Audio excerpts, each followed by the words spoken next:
Happy Monday to everyone. I absolutely love Mondays.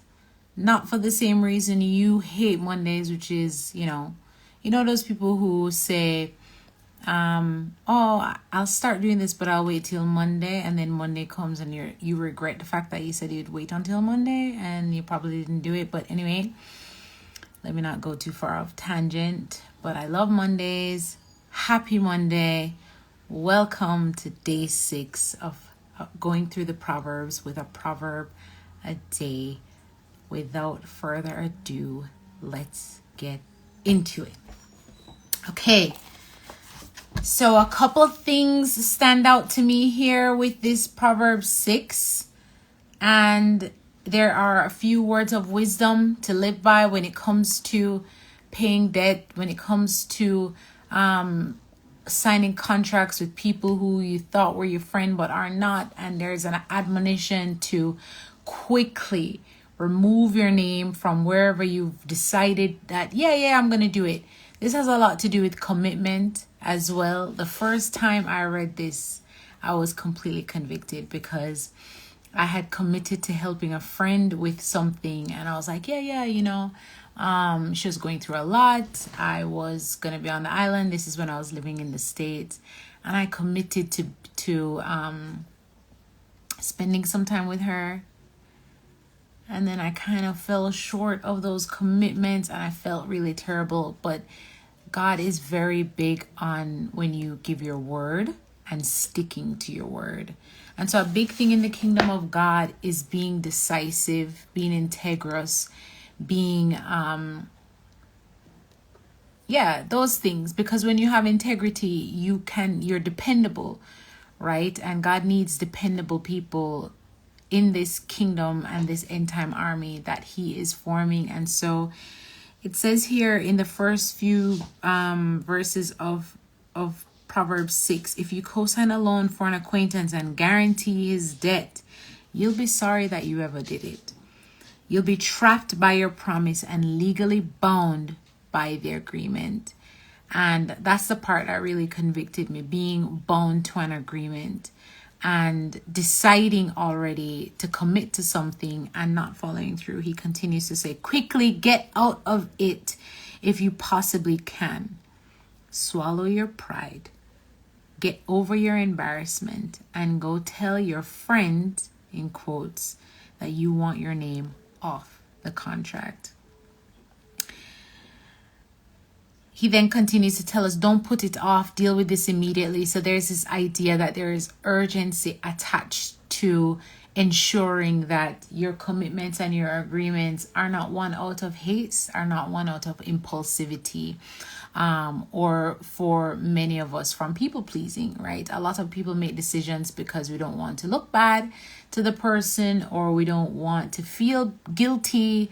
And the Lord is saying here, listen, it says, listen carefully to my advice, quickly get out of it as soon as possible.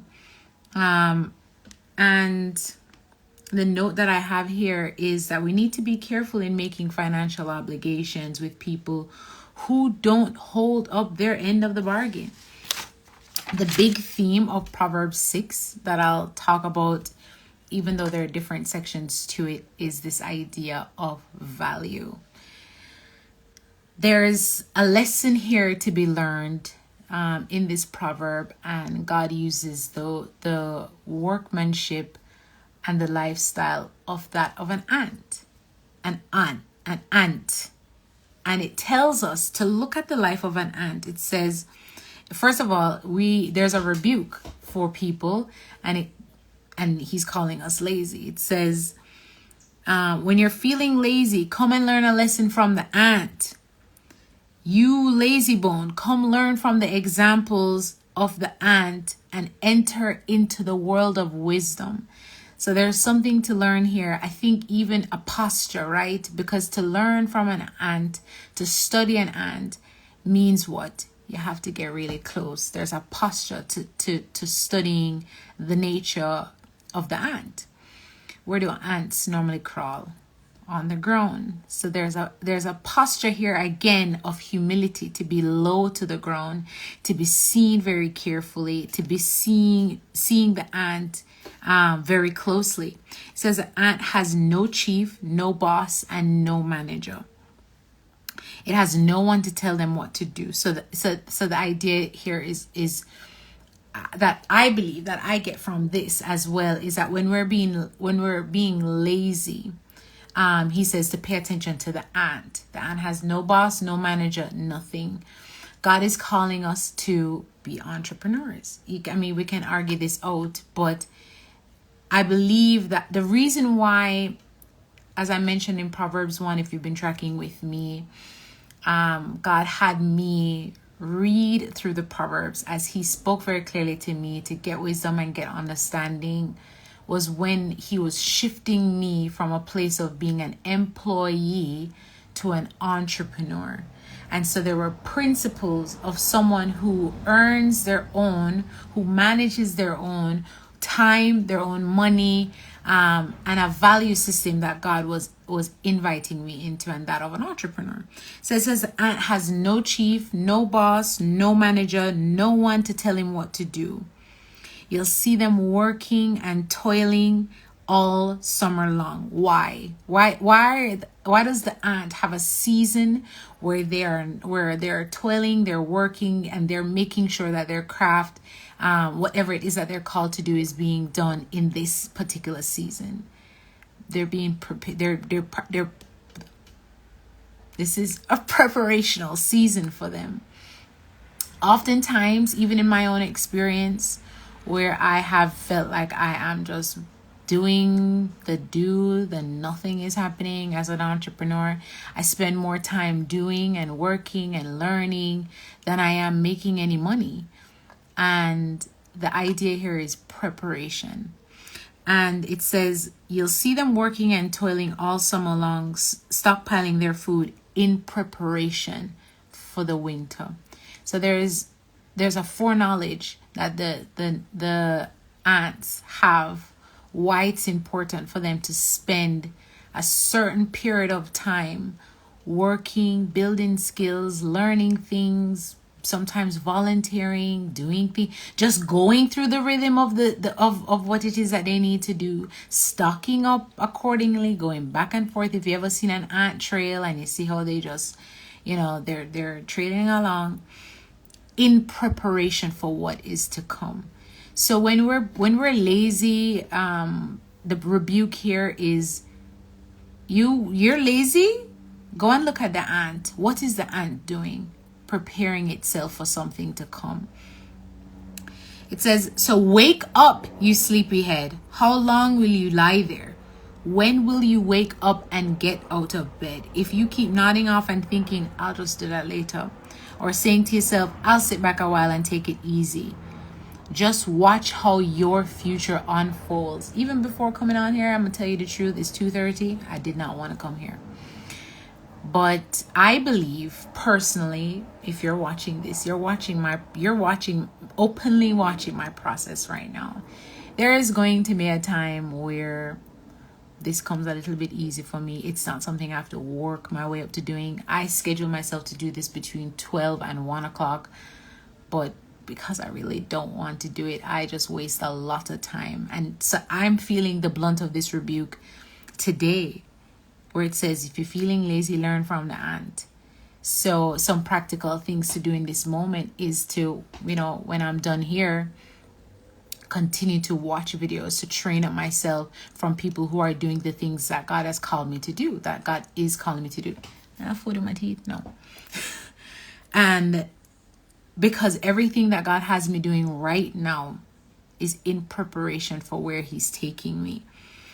And it says in verse 11, by making excuses, you learn what it means to go without. And I know people like that. I have a friend, I'm telling her, you need to get this, you need to do this, you need to blah, blah, because she's always complaining. So to me, it's like, do something. If you want to see change, you should do this. You should wake up at this time. I consider myself a pretty disciplined person. I wake up at 5 o'clock every morning. I get to the gym, I'm listening to worship, reading. I try to cut, even when I don't feel like it, I get up and do what I need to do because I want to condition myself as someone who's disciplined. Why? I'm preparing for marriage. I'm preparing for being a mother. I'm preparing for the wealth that is about to come. I'm preparing for the abundance of opportunities that God is going to be bringing my way. So I just keep mulling at the same things. A slight segue. There's something that I have been doing publicly, where it is maybe seems common to most people, but someone reached out to me and offered me not money but a service that I really need, and offered to help me with what they see that I need help with and the potential that they see me doing in this thing, and they're like, you have something that I need. Here's how we can work together on this. If you can do this for me, I can do this for you. And I'm like, yeah, it's a no-brainer. And while I was doing it for him, he was like, you're so good at this. Like, you did that so fast. You did it so clean. Like, how is your work like so impressive?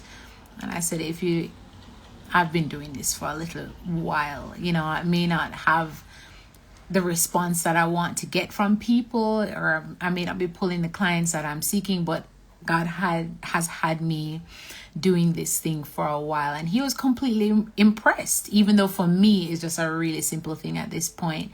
And so that's the idea here when we are continually working at the thing that God has called us to do in whatever season we're in, because it's all leading to preparation.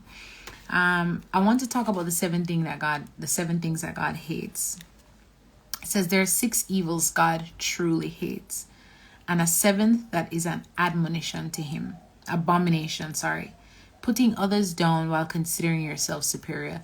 And if you're listening to this, I want you to do a check mark. Like, as I say the 7 things that God completely despises, search yourself. Allow for a time where you are searching yourself if I am doing the very things that God despises.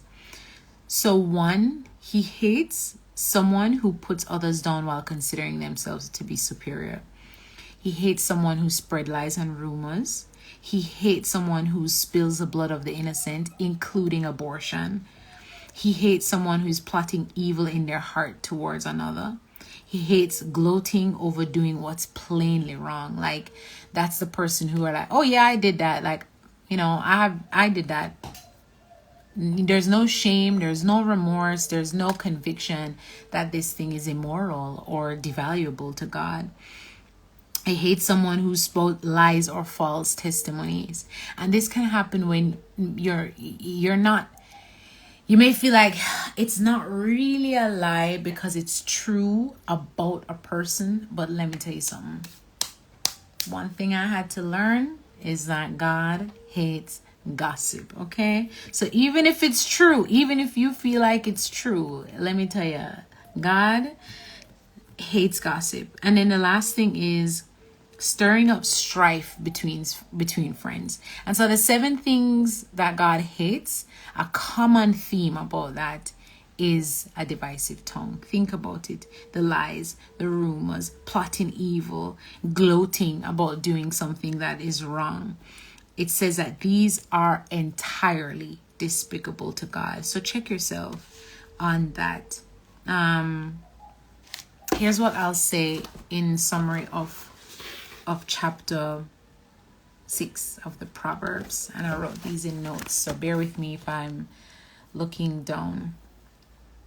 About the laziness and the ant, you want to embrace the value of work and multiply the inheritance, because here's the thing: God is about generations.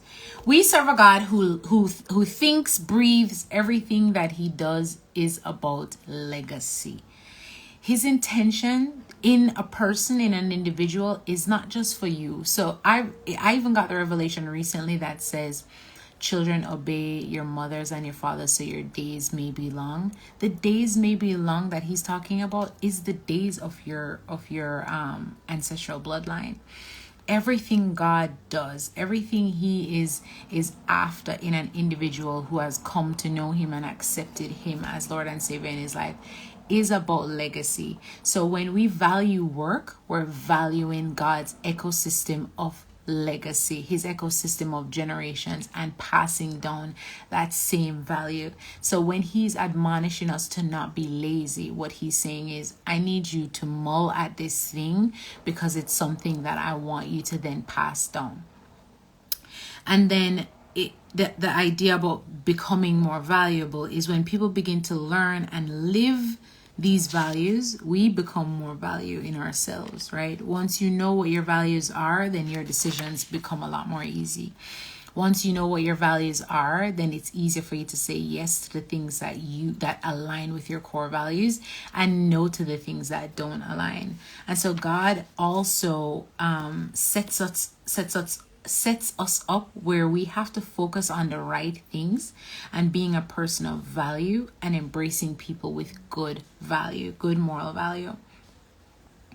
So as I was saying, in relating this to entrepreneurship, valuing or we as an entrepreneur, one of the things I believe God is saying to me and others is valuing entrepreneurship to serve people, solving problems, and taking responsibility for what I'm given and what I'm doing.